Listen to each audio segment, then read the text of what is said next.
தீபாவளி என்ற ரிஷபராசிக்காரர்களுக்கு என்னென்ன பலன்கள், என்னென்ன பரிகாரங்கள், எப்படிப்பட்ட வாரமாக இருக்க போகின்றது அப்படின்றத நம்ம பதிவில் நம்ம தெளிவாக தெரிஞ்சுக்க போகிறோம். அந்த வகையில் இந்த வாரத்துக்கான ரிஷபராசி பலன்கள் சொல்லிட்டு பார்த்தீங்கன்னா, நல்ல யோகங்களை பெற அற்புதமான காலகட்டமாக ரிஷபராசி அன்புக்காரர்களுக்கு அமைஞ்சிருக்கு. இதுவரை தடைபட்டு கொண்டு வந்த அனைத்து விஷயங்களும், இழுபறியான விஷயங்கள் அனைத்தும் இனி அடுத்தடுத்து நடக்கும் அற்புதமான காலகட்டமாக இருக்கும். முருகர் வழிபாடு அனைத்து விதமான நன்மைகளையும் உங்களுக்கு அள்ளி கொடுக்க போகிறது. நீங்கள் நினைத்த காரியங்கள் அனைத்துமே வெற்றி பெற போறீங்க. வழக்கு போன்ற பிரச்சனைகளில் உங்களுக்கு சாதகமான அமைப்பு ஏற்படும். பழைய கடன்களை அடைத்து முடிப்பதற்கான உங்களுடைய முயற்சிகள் அனைத்தும் வெற்றி அடையும். இழுபறியாக இருந்த நிலைமைகள் எல்லாம் மாறும். வேற்றுமொழி மனிதர்களால் ஆதாயம் பெற போகிறீர்கள். பணவரவு அதிகரிக்கப் போகின்றது. பிள்ளைகள் விஷயத்தில் ஆராய்ச்சி செய்து கொண்டே இருப்பதை தவிர்ப்பது நல்லது. நீண்ட நாட்களாக மனதில் இருந்து வந்த கஷ்டங்கள் அனைத்தும் நீங்கும். பூர்வீகத்தில் இருந்த பாதிப்புகள் அனைத்தும் நிவர்த்தியாகும். பூர்வீகமாக இருந்து வந்த இடத்தில் என்னென்ன செய்யலாம் என பல ஆண்டுகாலமாக பேச்சுவார்த்தை நடந்து கொண்டிருக்கும். அவையெல்லாம் மாறி இப்போ ஒரு தெளிவு கிடைக்கப் போகின்றது. தெளிவு பிறக்கப் போகின்றது. சிக்கல்கள் தீரும் வாரமாக அமைந்துள்ளது. குடும்பத்தில் சந்தோஷம் ஏற்படும். தைரியத்துடன் முன்னோக்கி செல்லும் காலகட்டம் ஏற்படும். நீண்ட நாட்கள் வராமல் இருந்து வந்த பணங்கள் அனைத்தும் கைக்கு வந்து சேரும். தொழில் அனுகூலம் பெரிய அளவுக்கு மகிழ்ச்சியான சூழலை ஏற்படுத்தி தரும். தொழிலில் இருந்த சிக்கல்கள் தீர முயற்சிகளை எடுப்பது ரொம்பவே நல்லது. தொழிலில் அனுகூலம் ஏற்படும். படிப்பு, உத்தியோகம், வியாபாரம், தொழிலில் இருந்த தடைகள் நீங்கும் யோகமான காலகட்டமாக இருக்கும். அடிவயிறு, கழிவு பாதையில் சிறு பாதிப்புகள் கூட மருத்துவ ஆலோசனை எடுத்துக்கொள்வது நல்லது. ஜீரண உறுப்புகளில் பாதிப்பு இருக்கக்கூடிய ரிஷபராசியினர் கவனமாக இருப்பது மிகவும் நல்லது. தீபாவளி அன்று மிதுன ராசிக்கு எப்படிப்பட்ட யோகங்கள் அமைய போகுது அப்படின்றத நம்ம தெரிஞ்சுக்கலாம் வாங்க. மிதுன ராசிக்கு கஷ்டமெல்லாம் தீரும் யோகம் அமைந்துள்ளது. 2 விஷயத்தில் கவனம் தேவை. மிதுன ராசிக்காரர்களே, பிள்ளைகளிடம் கோபத்தை தவிர்த்து கொள்வது ரொம்பவும் நல்லது. பிள்ளைகளின் படிப்பு, தொழில், வியாபாரம், உத்தியோகத்தில் இருந்து வந்த இழுபறியான நிலைமைகள் அனைத்தும் மாறும் அற்புதமான காலகட்டம். வேலையில் இருந்து வந்த சிக்கல்கள் அனைத்தும் நீங்க போகிறது. உங்களுடைய செல்வாக்கு அதிகரிக்கும். உத்தியோகம், தொழில், வியாபாரத்தில் அனுகூலம் காணப்படும். முதலீடுகளில் இருந்து வந்த பாதிப்புகள் அனைத்தும் நீங்கும். மரண பயம் அனைத்தும் நீங்க போகிறது. மனதில் இருந்து வந்த கஷ்டங்கள் நீக்குவதற்கு மற்றவர்கள் உதவி செய்யும் பாக்கியம் ஏற்படும். ஆரோக்கியத்தில் பயந்து கொண்டிருந்த விஷயம் தொடர்பான பயம் நீங்க போகிறது. தொழில், உத்தியோகம், வியாபாரம், படிப்பு தொடர்பான விஷயத்தில் அனுகூலம் காணப்படும். பற்களில் வரும் சிறிய பிரச்சனைகள், மயக்கம், காது, மூக்கு, தொண்டை பாதிப்பு, தலைச்சுற்றல் போன்றவற்றில் மிகுந்த கவனமாக இருக்க வேண்டும். எடுத்த காரியத்தில் ஜெயம் ஏற்படும். தொழில் ரீதியாக இழுபறியாக இருந்த நிலைமைகள் படிப்படியாக மாறும். தொட்டது துலங்கும் யோகம் உண்டாகும். இந்த காலகட்டத்தை சரியாக பயன்படுத்தி கொள்வது நல்லது. பண வரவு நன்றாக இருக்கும். தொழில், வியாபாரத்தில் முன்னேற்றம், வளர்ச்சி ஏற்படும். லாபங்கள் ஏற்படும். குடும்பத்தில் மகிழ்ச்சி உண்டாகும். ஆரோக்கியத்தில் அக்கறை செலுத்துவது நல்லது. படிக்கும் மாணவர்களுக்கு ஏற்றம் நிறைந்த காலகட்டமாக இருக்க போகிறது. தேர்வில் அதிக மதிப்பெண் பெறுவீர்கள். பெற்றோர் பெரியோருடன் மனமிட்டு பேசுவது நல்லது.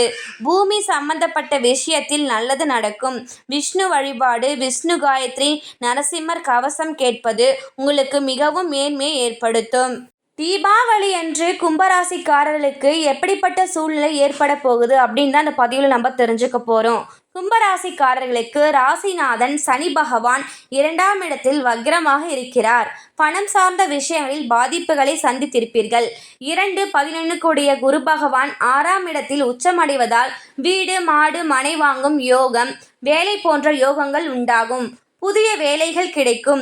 ஏற்கனவே உள்ள நிறுவனத்தில் புதிய பதவிகளும் பொறுப்புகளும் கிடைக்கப் போகிறது.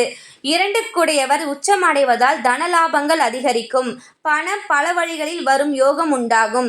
நீங்கள் ஏற்கனவே கொடுத்த பணம் வராமல் இருந்தால் அந்த பணம் வந்து சேரும். பழைய நிறுவனங்களில் இருந்து வரவேண்டிய செட்டில்மெண்ட்டுகளும் வந்து சேரும். சொத்துக்கள் உங்களுக்கு வந்து சேரப் போகிறது. ஏதாவது ஒரு வழியில் பணம் வந்து சேரும் யோகம் அனைத்தும் அமைந்துள்ளது. படிக்கும் மாணவர்களுக்கு இதுவரை இருந்து வந்த தடைகள் அனைத்தும் நீங்கும். 6ஆம் இடத்தில் குரு உச்சமடைவதால் நுழைவுத் தேர்வு, போட்டித் தேர்வு எழுதும் மாணவர்களுக்கு அற்புதமான காலகட்டமாக இருக்கும். 11 இருந்த உச்சம் பெறுவதால் நல்ல புதிய நண்பர்கள் கிடைப்பார்கள்.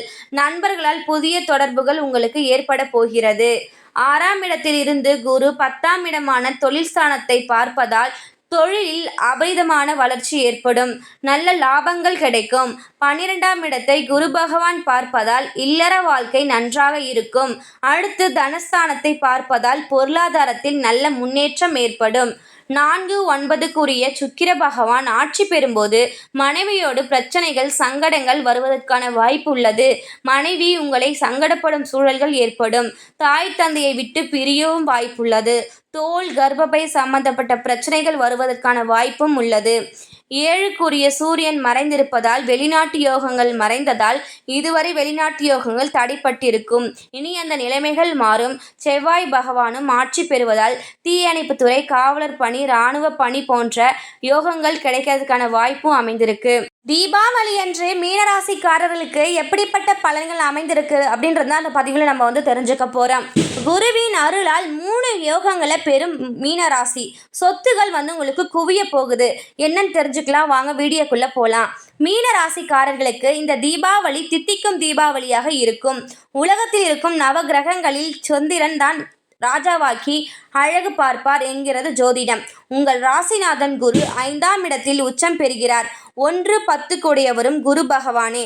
தொழிலுக்கு அதிபதி உச்சம் பெறுவதால் தொழிலில் அற்புதமான முன்னேற்றம் ஏற்படும்.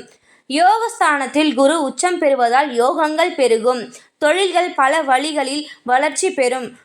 புதிய தொழில்களை செய்வீர்கள். உங்களுடைய லட்சியத்தின் இலக்கை தீபாவளிக்கு பிறகு அடைவீர்கள். எந்த துறையில் நீங்கள் இருந்தாலும் பிரம்மாண்டமாக யோகம் பெறுவீர்கள். நல்ல சம்பாத்தியம், வருமான சூழல் உண்டாகும். அதுக்கு முன்னதாக நமது சேனலை சப்ஸ்கிரைப் செய்யவில்லை என்றால் சப்ஸ்கிரைப் செய்து வைத்துக் கொள்ளுங்கள். இது போன்ற வாழ்க்கைக்கு தேவையான நல்ல கருத்துக்களை நம் வீடியோ மூலம் தெரிந்து கொள்ளலாம்.